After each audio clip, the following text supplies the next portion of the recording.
This is Paul, and I welcome you to this next feature. In the past segment, we talked about many parts of the operations of what is going on concerning Internet Explorer. However, there has been quite a bit of concern about people being able to break into your computer and being able to get certain information out of it that you're not willing to give up.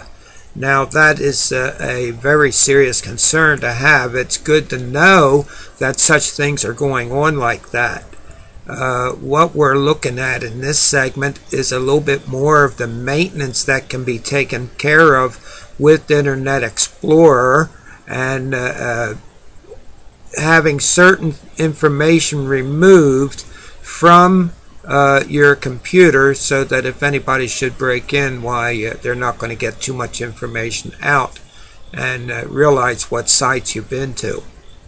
After all, if somebody breaks into your computer and is able to know some information about you, they will be able to figure out your password, and being able to go to the sites that you have visited in the past and be able to figure out your password, get in, and really cause damage to your account. And in this segment, we're going to be talking about what you can do to defend yourself about this. And also, we're going to be covering a couple other things of interest that is going to be keeping your computer safe on the web and get much more out of it. Now, still looking in Internet Explorer, we are looking to the Tools menu that is going across the top, and take notice I have highlighted the word Tools. It is a drop-down menu presented, and the first item in there is just what I'm talking about for some security in your experience on the web. Now, one thing is that what we have in here is several different things of history of what you have performed with your computer concerning the web, and this is the things that you want to make secure from other people should they get into your computer.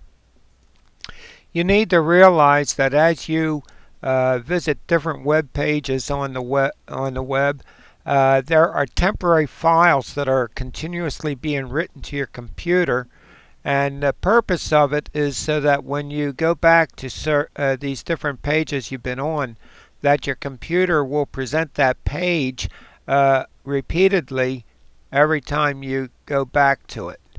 To add up a whole bunch of accumulation of what your visits are, you'll want to hold this information from possibly people breaking into your computer, and being able to see what websites you've been on and where particularly you've been using your passwords.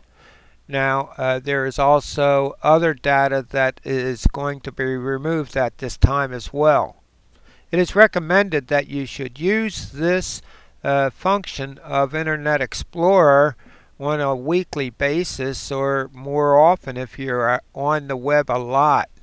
So this is a very important thing that should be considered.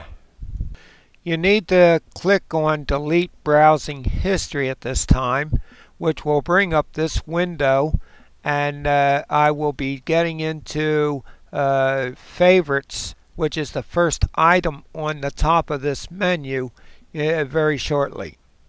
But our main interest is to remove temporary internet files, and that is the next item underneath.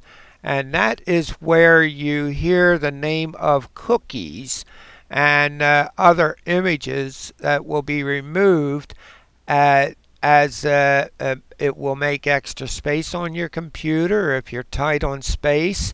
But most important, this information will not be available to people who are browsing on your computer to see where you've been. Cookies are places of interest that you've been to on the web, and these screenshots are saved as temporary files. Also, your history, you can bring up history of what your visits are for the past several months, and by this information that is automatically stored on your computer, then people will know where to look for your personal information. Also, there is a function with Internet Explorer. Form data means that when you go to certain pages to fill out information, for example, your name and your password can be put in automatically on this form data. Well, you want this information to be removed. Passwords are often stored automatically, that when you visit and sign into a page, it's not a form, but is a way of putting in your password in a site using a lot of different passwords, but then you don't want to remember them, so you let the computer remember them for you. Well, you have that option, but then you also have the option to remove these passwords. In private filtering data, if you use that function, you're able to also remove that information. Once you have decided to do this, all that is left is to use the delete key on the bottom of this window, and all of that information is cleaned out. This should be done, like I said earlier, on a regular basis, depending upon how much you use your computer and how often you go into sites where you have this kind of information stored that you don't want released to everybody. When going on the web, you're going to visit certain pages on a regular basis. For example, many people make use of Facebook and be able to share information with other friends, either locally or around the world, and you return to this page repeatedly. Well, it's a good idea to list it as a favorite, so that you can only go to this menu and click on that favorite, and you'll be to the page that you're already signed in on and be able to add information to it or pick up messages or whatever you want to do with it. It does help make a experience on the web move much easier. I use it quite often for the different research that I do, and also I set my home page to be one of my favorites, and that is to see the local weather. So there is many different things that the list of favorites can go on as your personal experience expands. Going back to the Tools menu, we realize that there is a function here to block a pop-up on your computer, especially with sites that has a lot of advertising going on, and you need to get rid of that aggravation. Well, you can turn this on or off as you please. However, there is another setting on there that you can block certain pages from the pop-ups while allowing it to others. So you're able to set up these rules. For example, going to school online, it was necessary to allow a pop-up to work on that website where I was attending classes, and we can set that provision there, while other pop-ups will be blocked as well. Now, in this Tools menu, on the bottom of the list is Internet Options, and there are several different settings that can be used, and you'll find yourself going to this to get the maximum ease of use on the Internet possible. When starting Internet Explorer, it is the habit of most people to go to a specific page on the web to get basic information of interest. and it could be anything. I have my weather listed here, whereas others might want to go to YouTube. Others might want to go to Facebook or whatever page you go to when you first turn on your computer. There are basics of information that you would like to get when you start Internet Explorer. Well, these sites can be opened automatically for you by setting the home page to these sites, and in this Tools menu on the General tab at the top there is a single selection, Use Current, where you have already laid out the exact page that you would like to go to when you first start up Internet Explorer. In the center we also have a browsing history that we can either have it set or deselected if you don't want to record it at all. But remember, when it's turning on, why you're going to have to remove this history from time to time.